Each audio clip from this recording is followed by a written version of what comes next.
today's hearing. Without objection, so ordered. I also ask unanimous consent that members not on the subcommittee be permitted to sit with the subcommittee at today's hearing and ask questions. Without objection, so ordered. As a reminder, please keep your microphone muted unless speaking. Should I hear any inadvertent background noise, I'll request that the member please mute their microphone. To insert a document into the record, please have your staff email it to documentsti@mail.house.gov.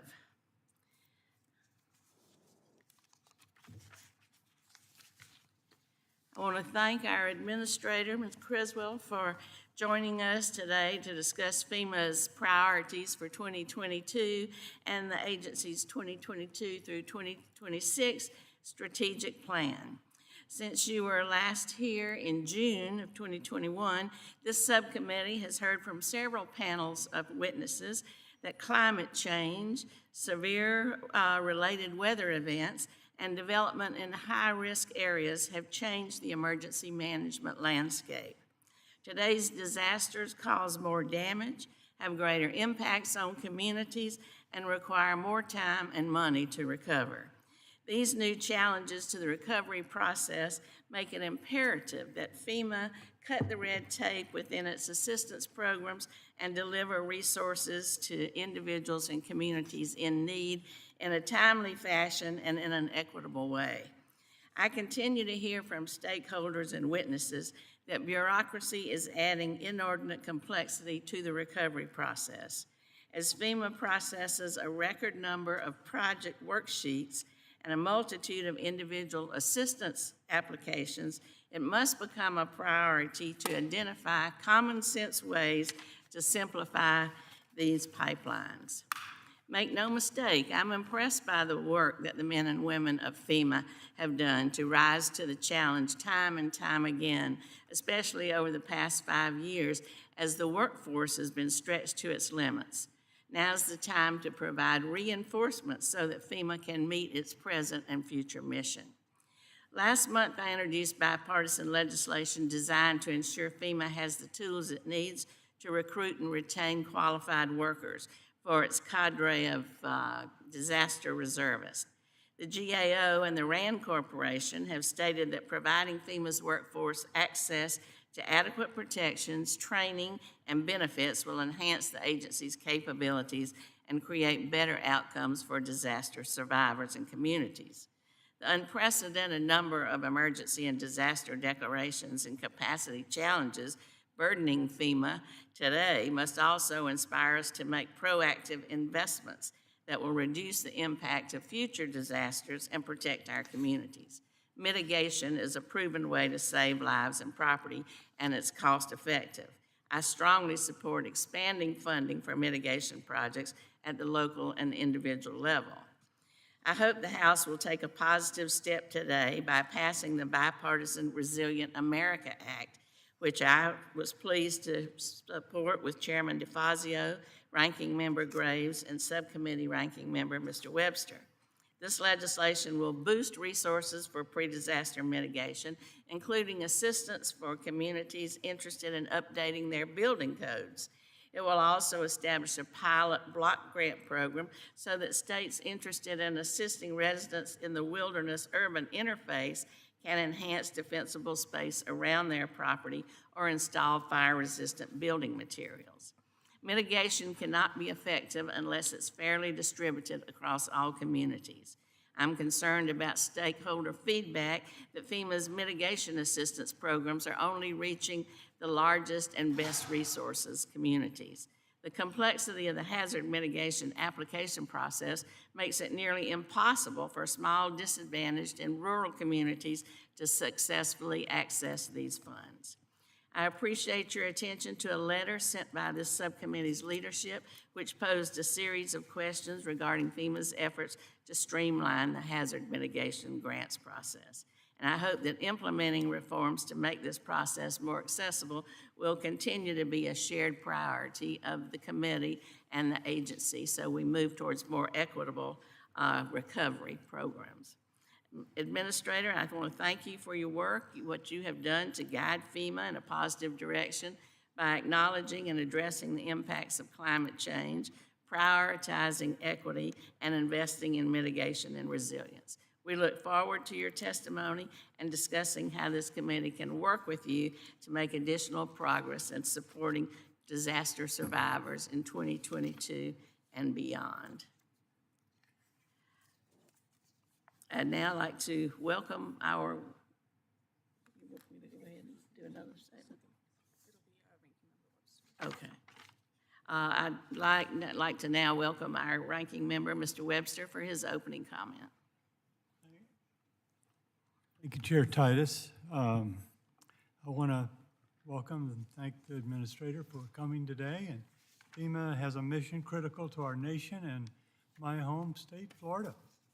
And you, Administrator Criswell, despite being in the Department of Homeland Security, are the principal advisor to the President when it comes to disasters.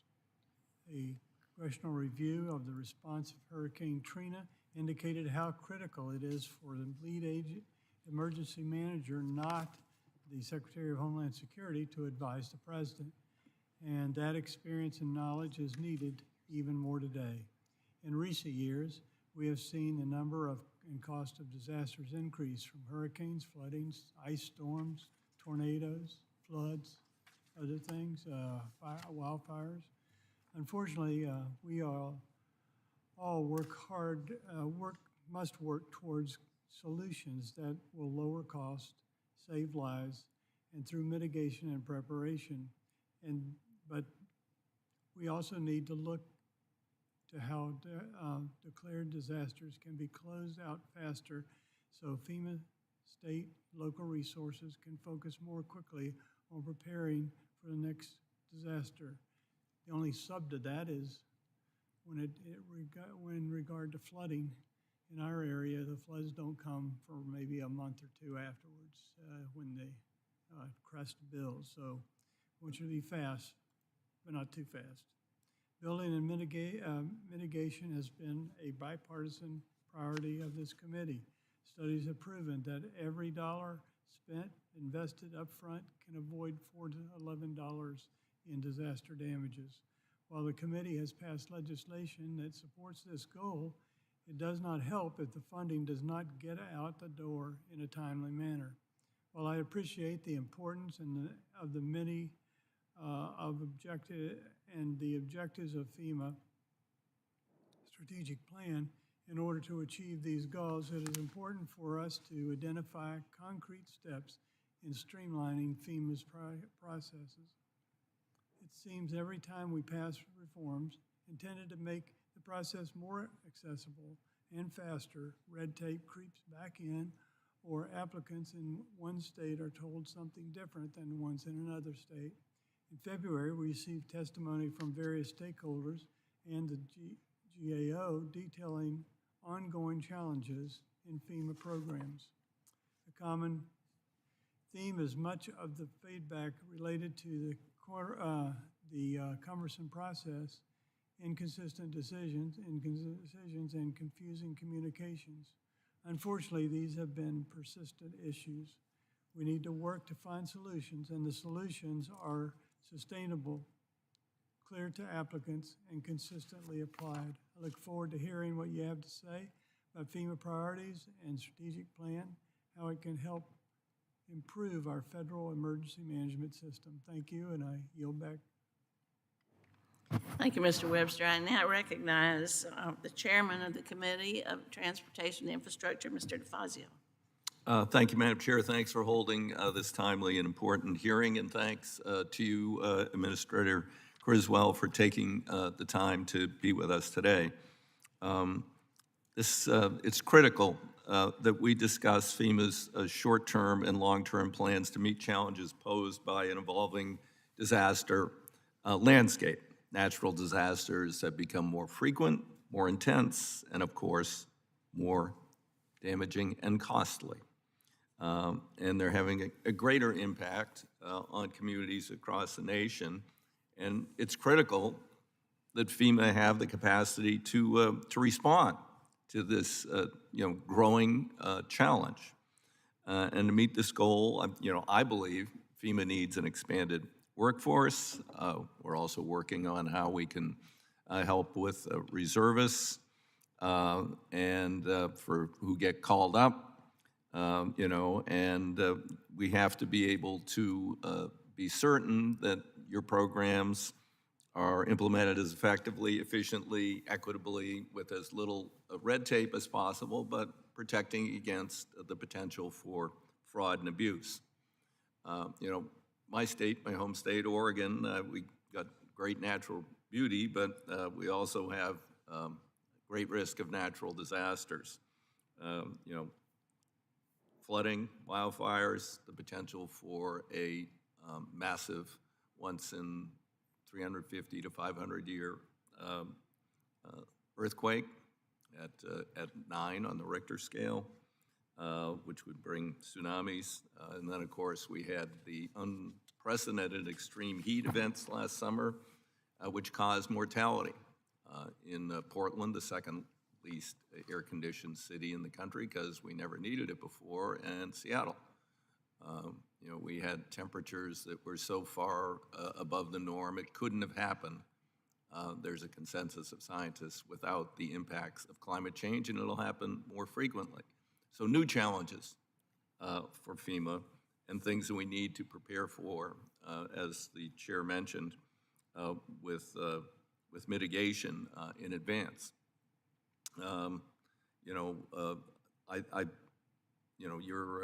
You've been stretched, and I think the whole committee recognizes this.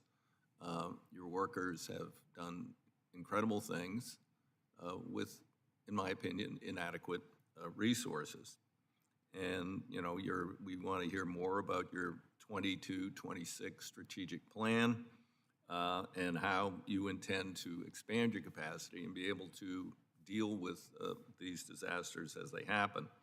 I think you've been doing a great job at an agency which did fall into a little bit of neglect during the last administration.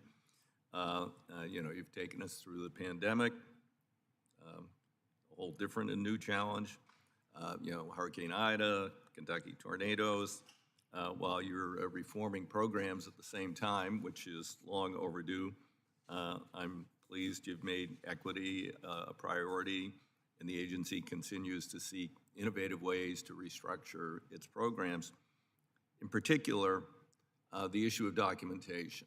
I first ran across this as a very significant issue in Puerto Rico when I was on a congressional trip down there after the disastrous hurricane, where the courthouses were wiped out.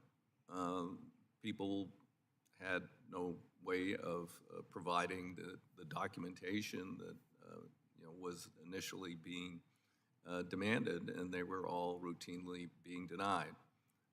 And we've taken some steps to mitigate that, but we need to do better. We had a similar instance in Southern Oregon with a devastating wildfire which wiped out a number of trailer parks. Similar issues regarding lack of documentation because they're house trailers parked in a trailer park. We have to be able to deal with these things. Again, we always have to be wary and afraid of the potential for fraud and abuse, but we don't have to get to the point where we're disqualifying people who should be and are eligible, and have gotten lost in the bureaucratic quagmire, being initially denied, not knowing how to reapply or what other documentation they might be able to provide. And I think you've made some strides there, but I think more need to be done. As the chair mentioned, resilience and mitigation are absolutely key. I mean, the cost-benefit ratio is extraordinary. And some of these programs, in particular mitigation, are not tremendously accessible to small, rural, and disadvantaged communities who lack the expertise of a sophisticated management staff. And, we need to be able to figure out ways to help them better, apply and understand what they could be eligible for in the wake of disasters or pre-disaster in terms of mitigation and planning. There's $1.7 billion that could yet be committed for pre-disaster mitigation. From the COVID-19 declarations alone, and I'm hopeful that we will find ways to usefully invest those funds. Thanks again for being with us today. Thanks again for your work at the agency, your expertise, and look forward to your remarks. Thank you, Madam Chair. Thank you, Mr. Chairman. I'd now like to welcome our witness today, the Honorable Deanne Criswell, who is the Administrator of the Federal Emergency Management Administration. Thank you for coming and sharing with us your plans for FEMA. We all look forward to hearing from you.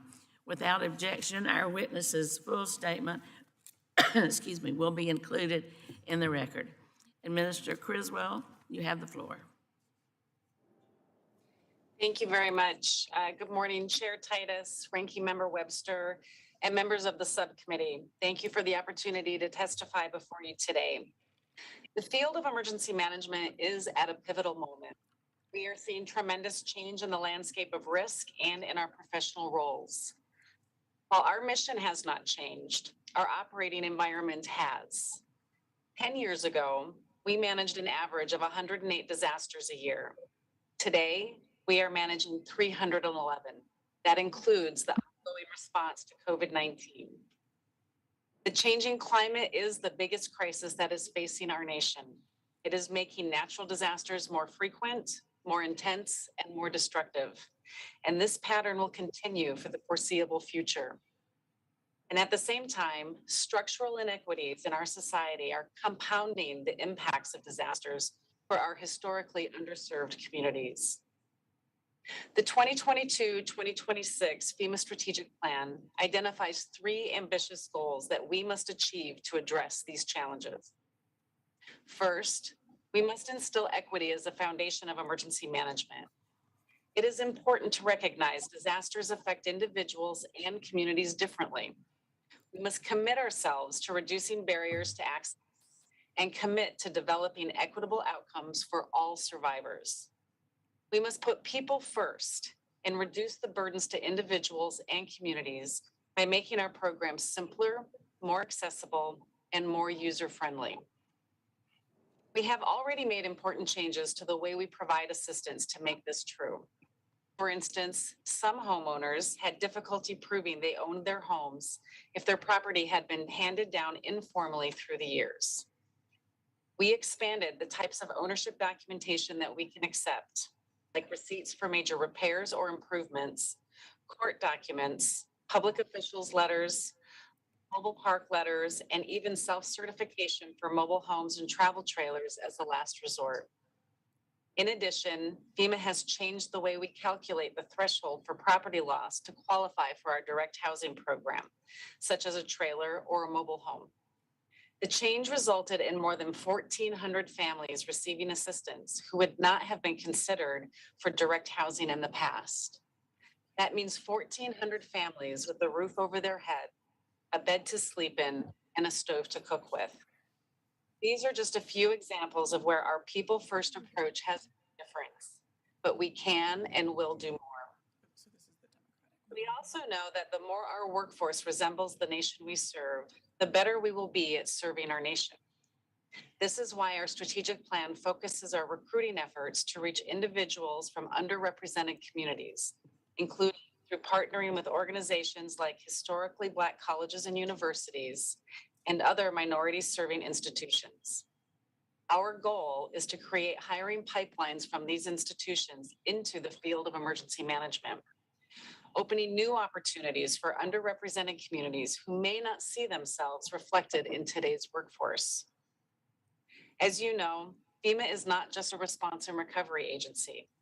One of my highest priorities is to focus equally on what we can do on the front end before a disaster. This is why our second strategic goal is to lead the whole of community in climate resilience. We must recognize that we are facing a climate crisis. FEMA can educate not only our own staff, but also the nation about the impacts of our changing climate. We must integrate future conditions into our planning efforts. We must think bigger about how we approach mitigation and shift our projects to those with community-wide impact. And as with disaster relief, we must eliminate barriers to underserved communities, the barriers they face to receive mitigation assistance. I would like to thank Congress for passing the Infrastructure Investment and Jobs Act. This legislation provides significant funding to establish revolving loan funds under the STORM Act, as well as for FEMA's other hazard mitigation assistance grant programs. These investments will only grow in importance as climate change continues to alter the landscape of risk facing emergency managers across our country. I am also committed to making sure FEMA's workforce is well equipped to advise our partners on the best ways to build climate resilient communities.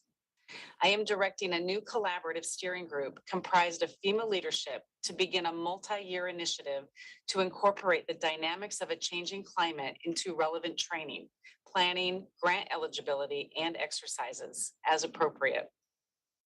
FEMA program offices and the U.S. Fire Administration will also collaborate to strengthen the capability of emergency management partners to advance these critical issues within their pre- and post-disaster work.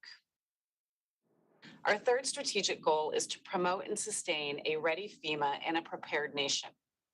The increase in frequency, severity, and complexity of disasters has heightened demands on FEMA's workforce and on the first responder workforces across our nation. To rise to this challenge, FEMA must expand its approach to agency readiness and to national preparedness. We need a better understanding of the value and skill set emergency managers bring to bear. We also need to standardize emergency management career paths, and FEMA's educational institutions are going to lead that effort, making training available to emergency managers anywhere they are at any time in their careers. And FEMA is improving its ability to meet the increasingly complex missions beyond the typical Stafford Act emergencies and disasters. I want to thank Congress for including funding in the recent omnibus for a non-Stafford incident management assistance team. We are also bolstering the support staff who enable our Stafford Act disaster workforce to better meet the challenges of the year-long operational tempo. This includes procurement specialists who allow us to actually mobilize assistance, computer specialists who facilitate data and information sharing, those who ensure civil rights are protected in all activities, and the personnel necessary to train the workforce, manage operations, and focus on employee wellness. Since I last appeared before this subcommittee in June of last year, FEMA has been tested on many fronts, and our people have risen to the occasion. As we look ahead, the FEMA strategic plan is ambitious, but it is equal to the challenges we face. Thank you very much for this opportunity to testify today. Thank you very much for being here, Administrator. We'll now move on to member questions. Each member will be recognized for 5 minutes, and I'll start by recognizing Chairman DeFazio. Thanks, Madam Chair. Madam Administrator, I'm noting that we're haven't made a lot of progress on implementing a national set of reasonable and prudent alternatives to get the National Flood Insurance Program into compliance with the Endangered Species Act. This is particularly problematic because of litigation filed and settled under the Obama administration. Washington State has one set of standards, and then with further litigation, Oregon is expected to adopt a much more extreme and unique set of standards, and there's also potential for litigation in Florida and elsewhere, ending up with a nationwide patchwork, disqualifying people from access to federal flood insurance in ways that are not reasonable. We need a federal standard. Just quickly, an example, when I looked at the potential impacts of the so-called settlement for Oregon, I held a press conference in front of the Coos Bay World newspaper, which is about 8 blocks from the 101 highway, which then on the other side is Coos Bay. And that is considered critical salmon habitat, and any redevelopment in that area would be prohibited from having federal flood insurance. What kind of progress are we making on this? What kind of timeline do you have to get this in place, to have a nationwide standard for the whole country? Chair DeFazio, thank you for raising this very important issue. I know that this is incredibly important to you in Oregon, but especially as we look at the way we're going to implement projects across the country. And there are a lot of unique challenges that you're specifically experiencing in Oregon. I know that my team has been continuing to work on this issue. I believe that they have briefed your staff recently on some of the progress that has been made. But I am happy to follow up with my team to meet with your staff to see exactly where we are at in this process. Yes, because, many of our cities and counties are about to go through a very expensive process to revise their mandated state land use plans in order to be in compliance.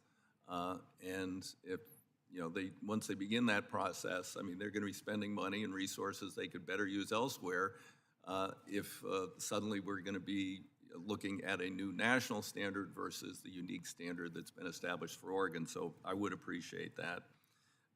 Yes, sir. And then the other question is, and this may be something that the committee needs to address in conjunction with you, but the current post-disaster assistance model requires survivors to file applications with multiple agencies, and then if you've filed over here and you get assistance there, and then you file over here, you're disqualified, and then sometimes over here they want the money back, and over here you could have. It gets incredibly complicated, and I know it involves SBA and HUD. Are we looking at memorandums of understanding or any way to streamline this in the future? Yeah, absolutely, sir. The work that we do in coordination with SBA and HUD is incredibly important to help survivors, especially as they are beginning to go through the process and try to get back on their feet. I know that it is frustrating for them to have to put information into several different applications. What we have been doing here recently is, and I think we're getting closer to this goal, is that we have been working on ways to share our data better across the platforms. So the information that they put in with one application, say with FEMA, then would transfer automatically over to SBA or HUD. I think the data sharing piece is one of our biggest challenges that we're facing right now, and rightly so with all the privacy concerns that are out there. And we are making steps to get closer on that, and it's certainly happy to provide any follow-up information on the specifics of where we are.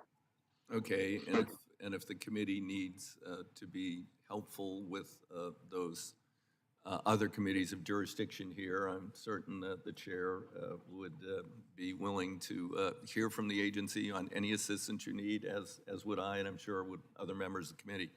Thank you, Madam Chair. Thank you. Yes, as a matter of fact, I've been talking to some people from the industry who would like to put together a roundtable, which would be a more informal way for them to have input, for you to address some of these issues, and for the committee to be there in less structured, kind of 5-minute intervals. So we're working on setting that up. So we'll certainly keep you posted. Thank you, Mr. Chairman. We'll now recognize Mr. Webster for 5 minutes. Thank you, Chair. Administrator Criswell, the GAO has highlighted that the significant percentage of FEMA workforce deployed is not properly trained. The people who work for FEMA join FEMA to help other people. And if they don't know how, it's going to be pretty hard to carry out their duties. Can you give just some examples or steps you're taking to make sure that these FEMA workforce is properly trained? Yes, absolutely, Ranking Member. The GAO report came out with 3 recommendations, and we concurred with all 3 of those recommendations. The workforce, again, it was one of my priorities as I was going through the confirmation process, and it has been embedded into our strategic plan going forward. The women and the men that work here at FEMA, they are some of the best in the business, and you are right. You know, they are passionate about what they do because they do get to help people before, during, and after disasters. We have taken steps in regards to the 3 recommendations. In fact, I think we closed out the first 2, or have asked to close out the first 2 recommendations in that GAO report. Specifically to the one regarding the training, we have implemented new ways to encourage our reservist workforce to accomplish the training during their off-duty hours, in addition to the times when they are deployed. And we've also implemented a new reservist, let me look up here, the Reservist Performance Management Directive, so we can help track the level of training and the level of performance that our reservists are accomplishing on their disasters, to better identify any gaps and areas that we still need to improve, and things that we may need to put in place to continue to help our employees get the level of training that they need to perform their jobs. So do you have also trouble finding people to join up with the workforce? Recruitment and retention is one of the things that, again, one of our biggest priorities. I think our focus right now, sir, is focusing on recruiting a diverse workforce. As I mentioned in my opening statement, reaching out to historically Black colleges and universities and other institutions to help build that workforce. I think as we go through, and I would like to thank Congress, specifically Chair Titus and Congressman Katko, for introducing legislation that mirrors what the Senate has put forth that would give FEMA reservists USERRA protections. I think having that type of protection going forward is going to be transformational in how we can recruit our workforce and really build the level of expertise to meet the challenges. So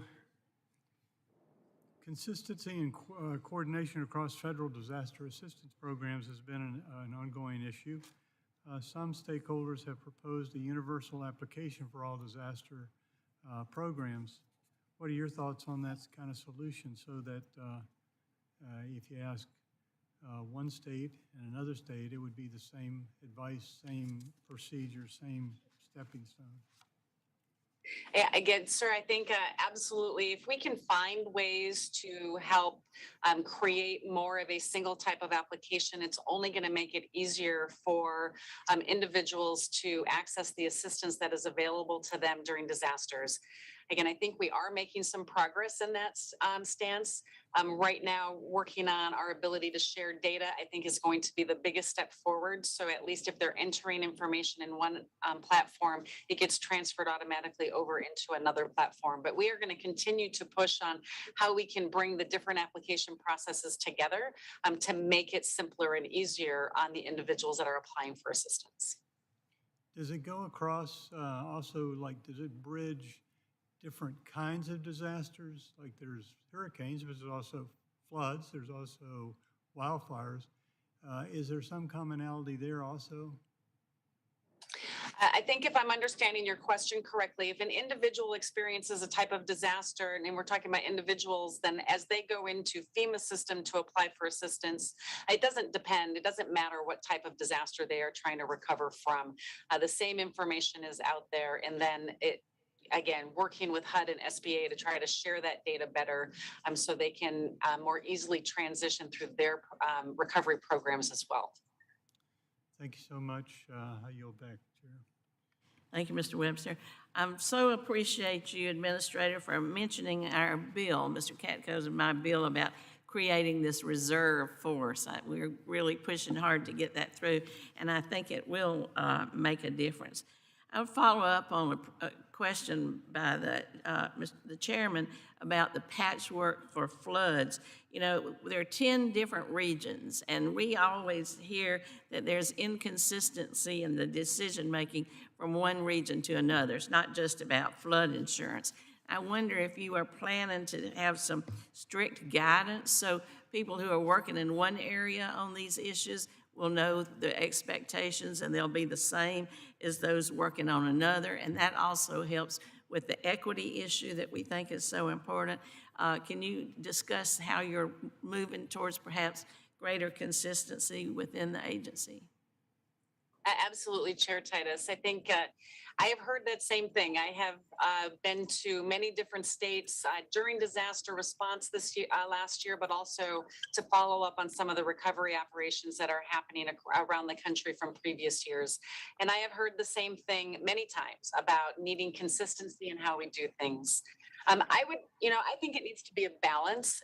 Where I'm focused, I think consistency is incredibly important, but I also don't want to lose the flexibility to be able to recognize that every state, every jurisdiction is going to experience disasters differently. And we want to be able to deliver our services equitably without being restricted to a one-size-fits-all approach. And so as we work to try to find that balance, I'm going to keep both of those in the front of my mind as priorities of making sure we're interpreting policy consistently, but also having enough room for flexibility that we recognize every community experiences a disaster differently and has different needs. Well, I appreciate that. We know Las Vegas is not like any other place, so we want to keep some flexibility, but having that consistency, I think, is important. Going back to the equity question, we often see that people who have fewer resources, it's harder for them to apply or know where to go or how to get the assistance. Same thing for communities. Some small communities don't have a planner. They don't have the money to put into a grant writer, so they are less likely to get assistance. Can you talk about how you want to make that a more just and equitable system when you have those differences in resources? Yeah, I can talk about that, Chair Ditas, on two respects, right? So first, on the individual side, we did make a lot of changes to our internal policies last year going into hurricane season to better allow individuals that are having trouble navigating our system to be more eligible for assistance. And so we made changes to, again, the way we accept documentation, which resulted in 42,000 homeowners being eligible for disaster assistance from us that we would have previously denied in the past. I think making these simple policy changes that we did last year made a tremendous difference. And we're looking at any other long-term legislative or regulatory changes that we may also need to do going forward to continue to build on that equity within the delivery of our individual assistance programs. On the second part of your question, when we talk about delivery of our grants and our other programs to communities, specifically, I think about our BRIC program, the Building Resilient Infrastructures and Communities program. And I think I heard in some of the opening comments about the difficulty in communities to apply for even our grants because of the requirements and the bureaucracy that come with that. And so what we did was we are offering with that program directed technical assistance that's really designed to reach out to these smaller, more rural communities that don't necessarily have the capacity. If a jurisdiction can hire a consultant to apply, then they don't need our technical assistance. It's those communities that we know need our assistance the most, but have the hardest time applying for our assistance. The first year, we only had 12 jurisdictions ask us for this direct technical assistance, but we did a lot of outreach last year to try to encourage more jurisdictions that we knew needed help that had repeated disasters apply. We had over 70 communities apply for this assistance going into this round of grants, which is just really shows your point that we have communities that need this type of help, but they don't have necessarily the capacity to navigate our grant process. We're going to continue to work on that and how we can better use the data we have to identify the communities that need our help the most and figure out ways to help them get to that information or that resource. Well, that's good news. If there's any way we can help you do that, please let us know. Just real briefly on the BRIC program, as I understand it, the wildfire suppression is not covered by the BRIC program. It's not eligible. Is there something we need to do to help you have that authority, or do you already have it? Because this is such a serious problem in the West. If I'm understanding your question correctly, so wildfire suppression would be a response activity, and we have programs through our fire management assistance grant that can help reimburse communities for some of their response activities. When we talk about BRIC, it's for mitigation, and it is eligible. Fire mitigation is an eligible program under BRIC, but there are some distinctions between whether that's mitigation on state and local lands versus federal lands, and it would not be eligible for federal lands, only for state and local lands. Okay, I I think we need to look at that. Well, thank you very much. I think we have now Mr. Gray. Thank you, Madam Chair. Administrator, thank you for being here today, for joining us, and I want to thank you for coming down to Louisiana in the aftermath of Hurricane Ida. We spent some time together in St. John Parish, and I really appreciate you doing that. And I also want to tell you that I appreciate the comments you made a little while ago about lowering, what did you say, eliminating barriers to access for assistance. I think it's critically important, and it is something that needs to be addressed. I've got some concerns that I want to discuss with you, though, related to Risk Rating 2.0. So I listened to you talk about underserved communities, marginalized communities, and under Risk Rating 2.0 that I want to make note, these massive changes did not go through Congress. They did not explicitly go through Congress. This dates back to the Obama administration, who shelved it, the Trump administration shelved it, and now the Biden administration has chosen to move forward. One example, we had a house in LaRose, Louisiana. Preferred risk, $572 a year was their rate. There was a clarification because they were going to make their policy effective September 30th. They actually had to move it to making it effective October 8th, roughly a week later. And the rate went from $572 to $5,531. We've got other examples where folks have gone from $560 preferred risk policy to $7,000, $8,000, and $9,000 a year. I'm having a lot of trouble understanding how you can be talking about equity and addressing marginalized or underserved communities whenever FEMA is administratively thrusting these types of actions on our constituents. Could you please respond? Absolutely, Congressman Graves. So Risk Rating 2.0 really is about equity. And in our previous version of our NFIP program, every homeowner had the same level of premium and the same level of increase, regardless of what their risk was to their property. What Risk Rating 2.0 does for me is a couple of things. From the equity side, Risk Rating 2.0 now takes into account your unique specific risk. And so you are only paying for the risk that your property has. And so it's specific to that. And individuals that have homes that are in lower risk areas are not subsidizing homes that are in higher risk areas. But I think what's more important about Risk Rating 2.0 is that now homeowners truly understand what their risk is, which means that they have a better idea of how they can plan to protect their family. Now they know that they are actually at a higher risk or in a higher risk area and can take appropriate measures to that. Madam Administrator, I want to be really clear. I totally agree with you in conveying risk to property owners, but let's go through a few things. Number one, when these folks built their property, in most cases, they built it at the FEMA base flood elevation. They complied with FEMA standards. This isn't a car or a table that you just move. This is a house. You can't move a house, or as you're aware, using ICC funds limited at $30,000, it's not near enough to actually elevate homes. Number two, you're talking about charging people for risk. In my home state of Louisiana, we've lost 2,000 square miles of our coast. 2,000. That's like the state of Rhode Island being wiped off the map.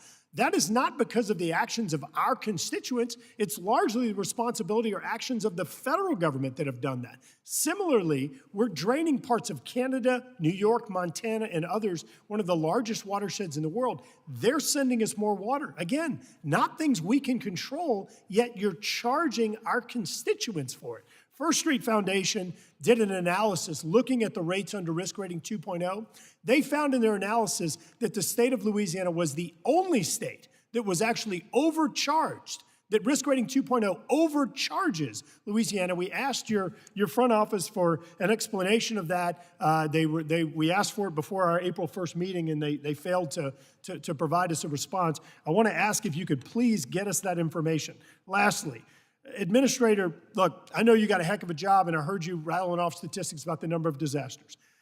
this whole thing about coming in and trying to address inequities. Look, at Wall Street Journal yesterday, President Xi of China, he's abandoned their common prosperity initiative because he's concerned about the actual impacts. We've got to make sure we're moving forward on a merit-based approach. Those that have the greatest impacts are being addressed, and I'm very concerned about the lack of transparency in terms of how this is going to be done, if it's going to distort impacts or distort winners and losers here. I'd ask for clarity on how that's going to be administered by FEMA moving forward. Yield back.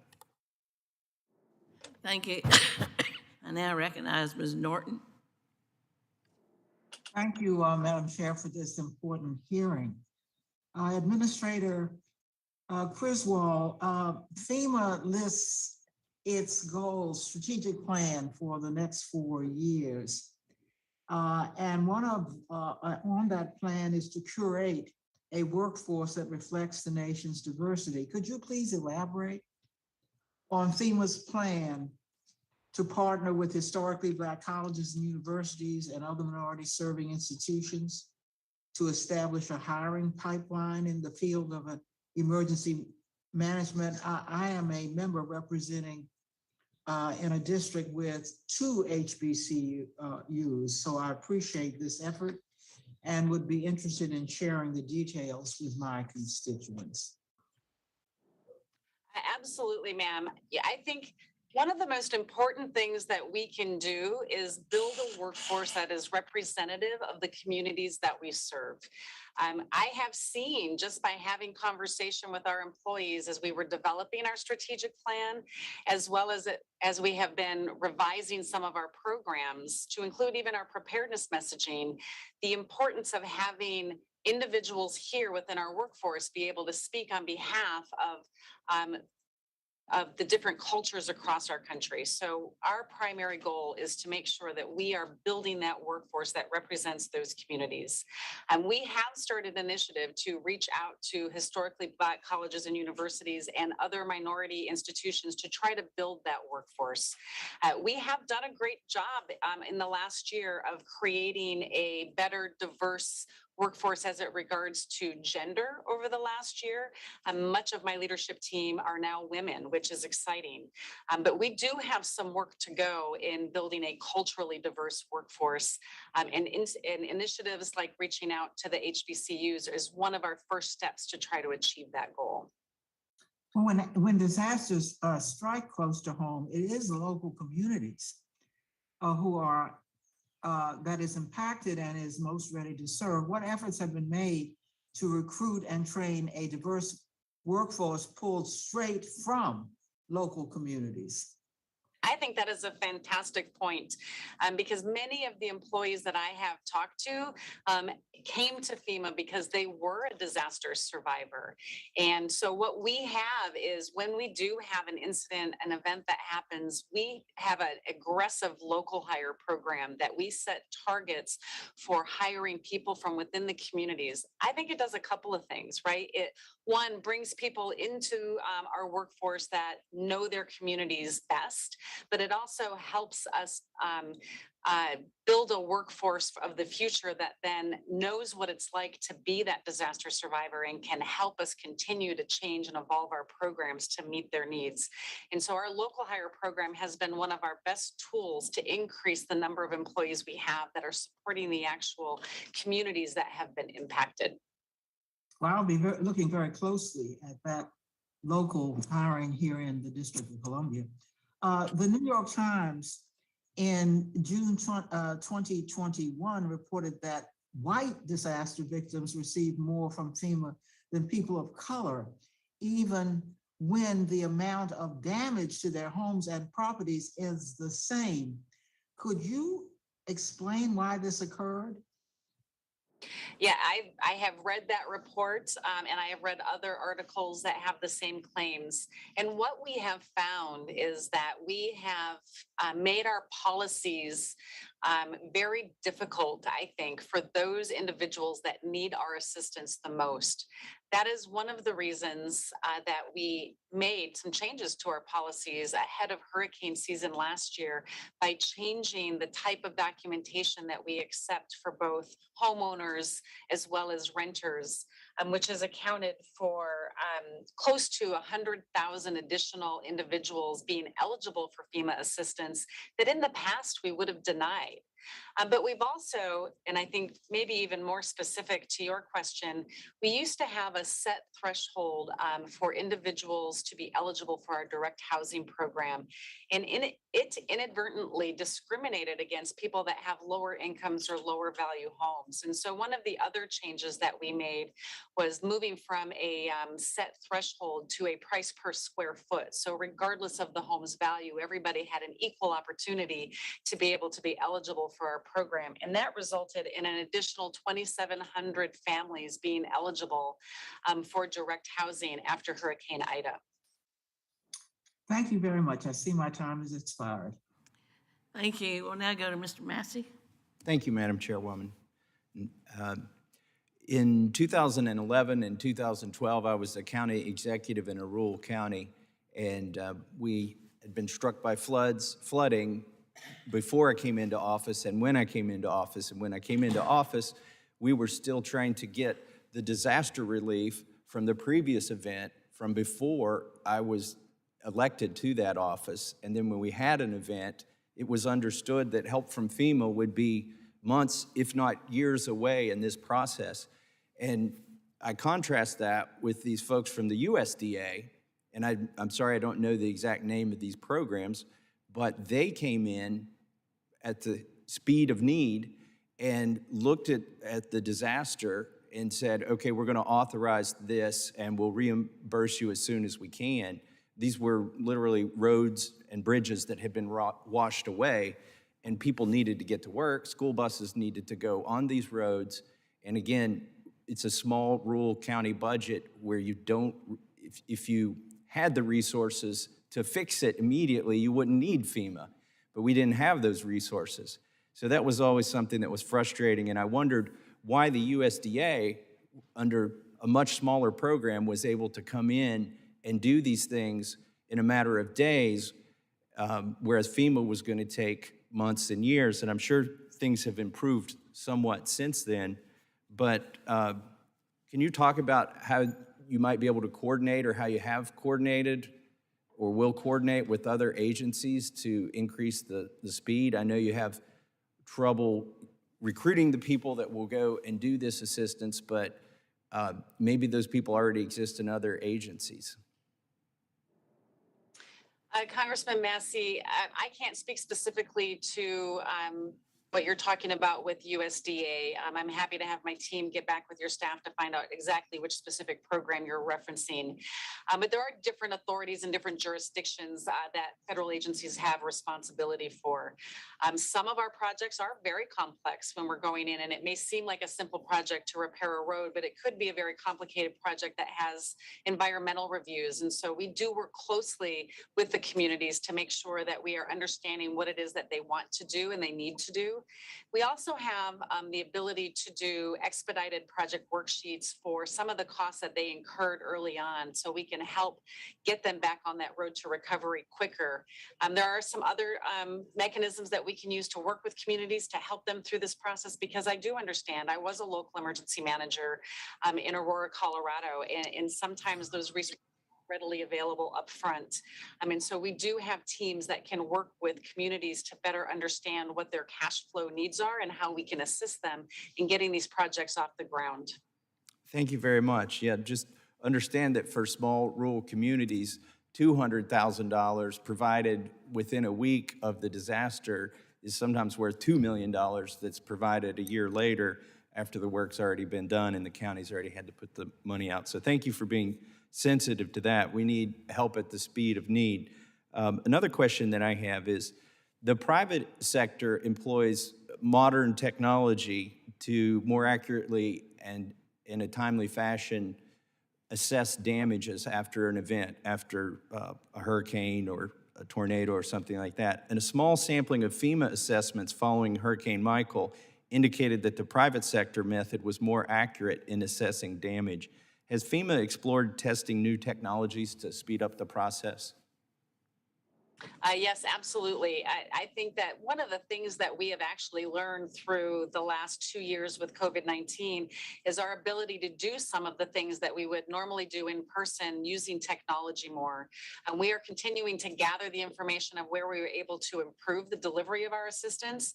Some cases it wasn't as effective, and we want to be able to use this technology, though, to help us advance the way that we're making these damage estimates going forward. We have always used things like GIS to help us get a better picture of what the overall intent of the or extent of the damage is. And that's really helped us get the declarations declared faster. I think we do have work to do, and happy to partner with and get information about the specific private sector methodologies that you referenced that can help us continue to improve how we are also doing that. Thank you very much. I yield back. Thank you. I now recognize Ms. Napolitano. Thank you, Chairman Titus. And Honorable Criswell, I have several questions. I may have to submit them for the record, but first of all, in your strategic plan, diversifying workforce and recruiting for minority serving institutions, you don't list the Hispanic serving institutions because there is quite a gap sometimes in getting information in the language people understand. And as was said before, sometimes they are not able to navigate the whole process. I'm concerned also that the GAO report on high turnover and staff declining employment due to burnout. And what mental health services does FEMA provide to its member workforce who are responding to repeated climate disasters? There has been an effort to recruit in the communities that are experiencing repeated disasters, such as community colleges, local technical schools. And that's number one question. Number two, the second goal of FEMA strategic plans to make communities more climate resilient. What recommendations does FEMA have for communities facing greater intensity of natural disasters? What agency do you work with to be able to provide information, also in coordinating, sharing information, such as SBA and other agencies? And what recommendation do you have for policy changes that this committee might take into consideration? And I understand one of my communities had flood damage from the mud runoff from the mountain after the fire, yet they didn't qualify because they have to be declared a federal disaster. Is there something they can apply for within federal government? Congresswoman Napolitano, on the workforce side of things, thank you for bringing up the observation regarding Hispanic institutions. We are working across all of the different minority serving institutions, as well as part of our recruitment campaign, to try to reach out to this next generation of emergency managers. I think that we have many different aspects that we're trying to engage in order to build that diverse workforce. And one of the things that I think is really important that we are doing is through our FEMA employee resource groups. And we have 10 different employee resource groups that represent a variety of different cultures across our agency. And they have been great advocates in helping us in our recruitment efforts to try to. I have a little time left, so I want to be sure that I focus in on whether, like in California for the fire, are you recruiting California institutions, and which ones, so I can work with them to make sure that information about recruitment is in their hands? I would be happy to have my team follow up with your staff on the specific institutions that we have been working with, so you can help us in that recruitment effort, and thank you very much for that. On the climate resilience side, and I'm sorry, could you repeat the question, the second question that you had? What recommendations does FEMA have for the communities facing greater frequency? And how are you working with other agencies to share information to make the barriers lower for people who can't navigate or don't navigate the system well?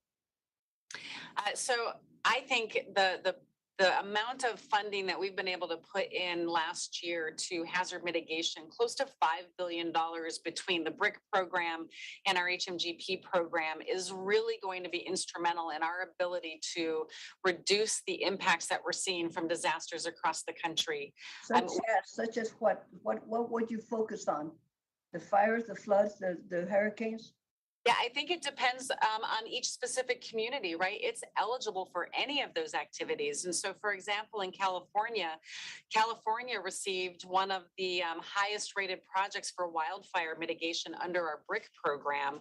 They also have funding under our HMGP program that can be used for any of the other types of hazards that they have.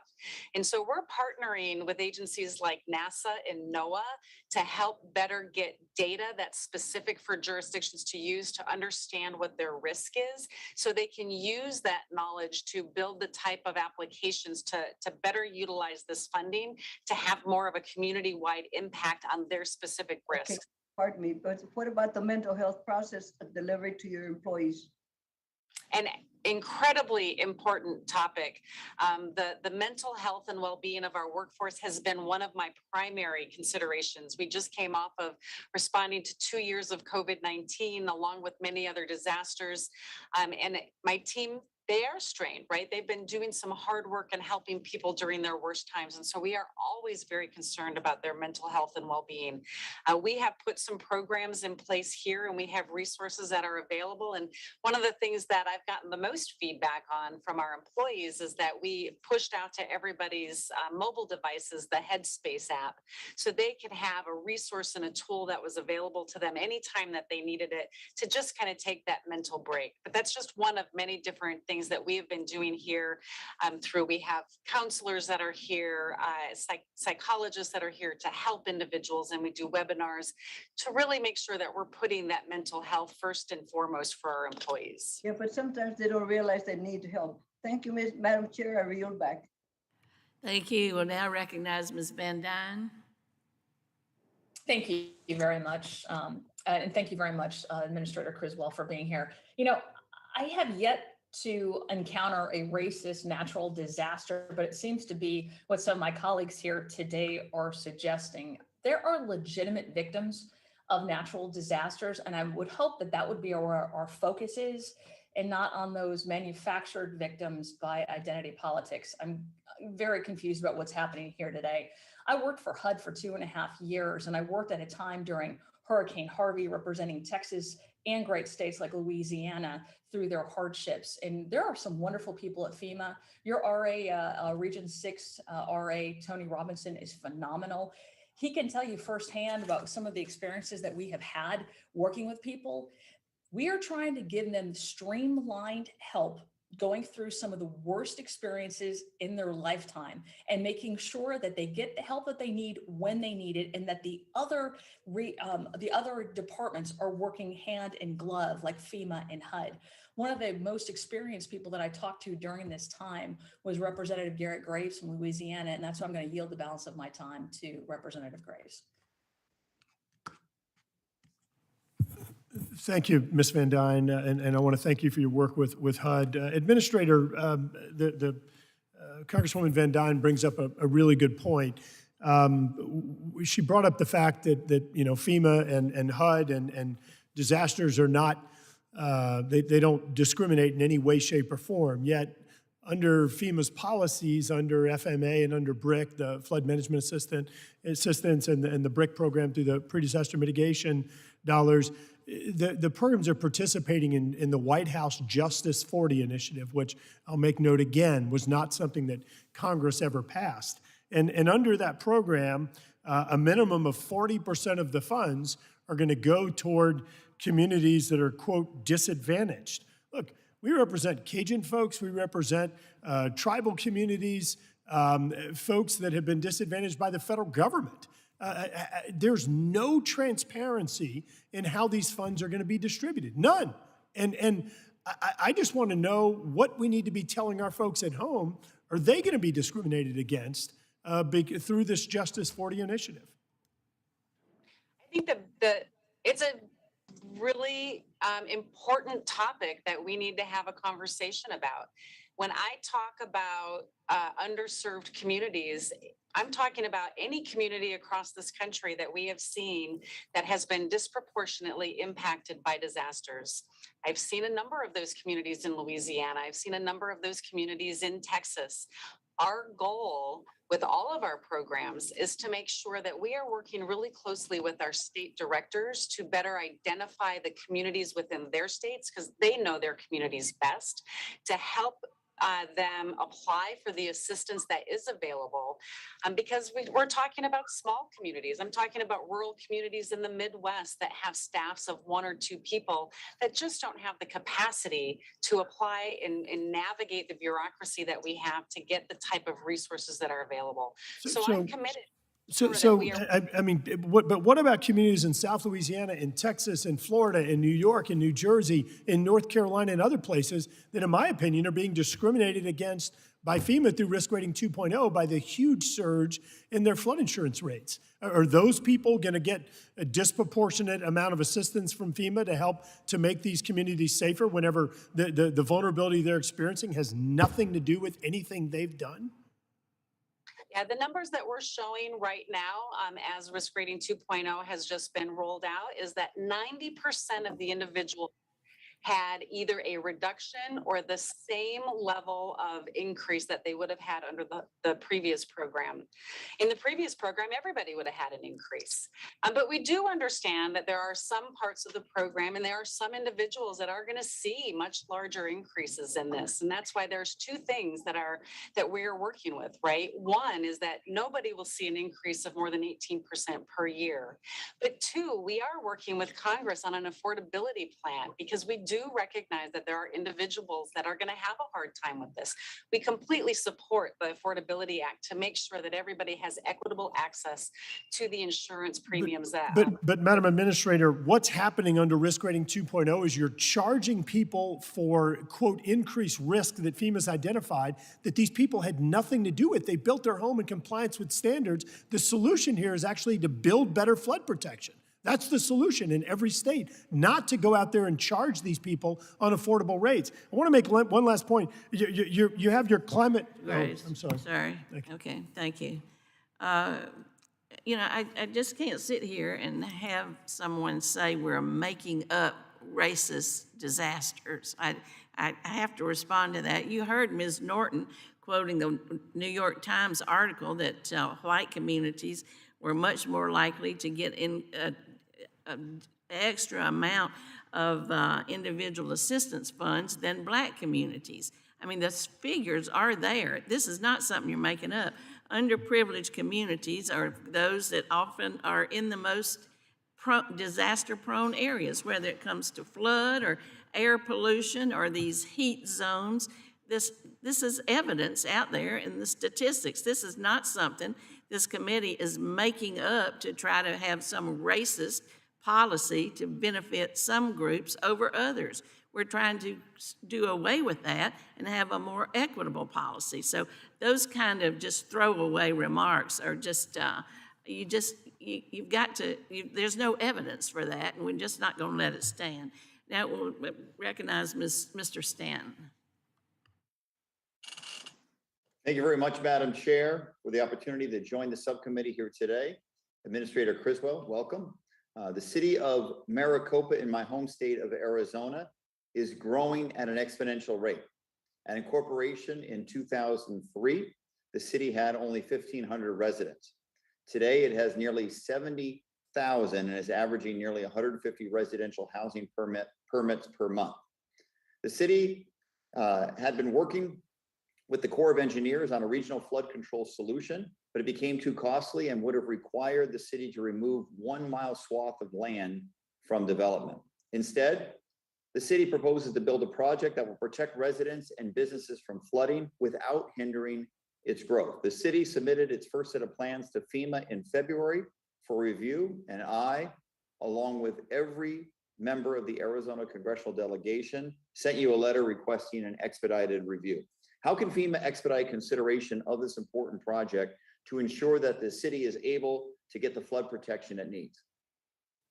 Congressman Stanton, thank you very much for that. We have received your letter regarding this map revision. It is currently under review. I did check with my team recently on the status of that.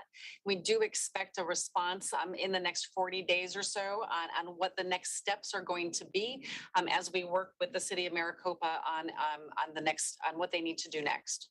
I appreciate that. We are anxiously awaiting that response. This actually is not in my district, but it's important to the entire Maricopa, all of Maricopa County. So myself and all of the Arizona delegation anxiously await your response. When migrant families arrive at our southern border, the Department of Homeland Security and the federal government turn to local communities to deliver humanitarian assistance necessary to meet their needs, from shelter to food to clothing. Local NGOs provide these essential services. One way that NGOs are able to provide this assistance is through FEMA's Emergency Food and Shelter Program. Now, in many Arizona communities, those NGOs are not large entities. They are small churches and small nonprofits with limited staff and minimal resources. The fiscal year 2022 funding bill includes $150 million for the Emergency Food and Shelter Program to specifically provide shelter and other services to families and individuals encountered by the department. How does FEMA ensure the notice of funding opportunity for these resources reaches all potential eligible applicants, including small nonprofits like those in Arizona?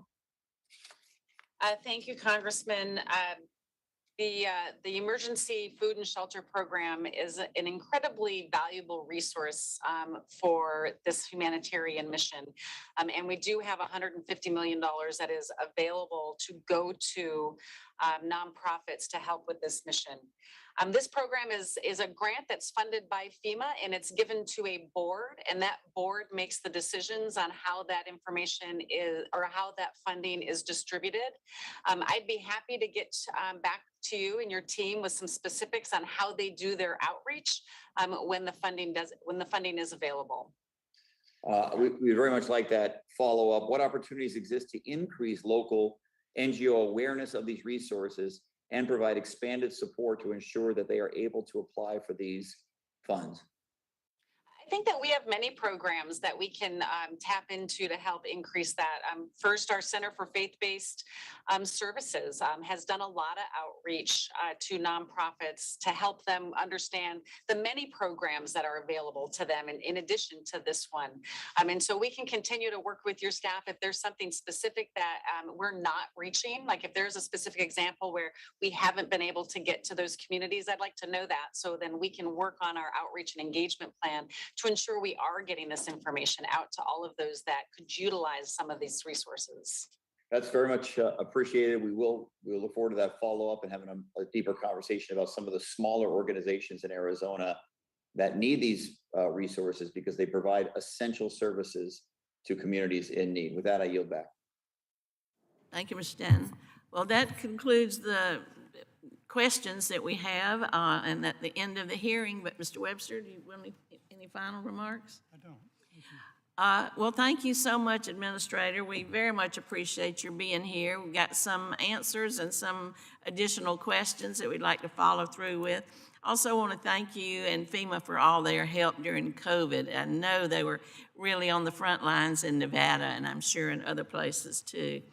I ask unanimous consent that the record of today's hearing remain open until such time as our witness has provided answers to any of the questions that may be submitted to her in writing. I also ask unanimous consent that the record remain open for 15 days for any additional comments and information submitted by members or witnesses to be included in the record of today's hearing. Without objection, so ordered. And Administrator, I hope you'll put somebody on your team with our office so we can talk further about having that roundtable, which I think would be very valuable, and getting some people from the industry there, many of whom are former FEMA employees as well. So we look forward to working with you on that, and the committee stands adjourned.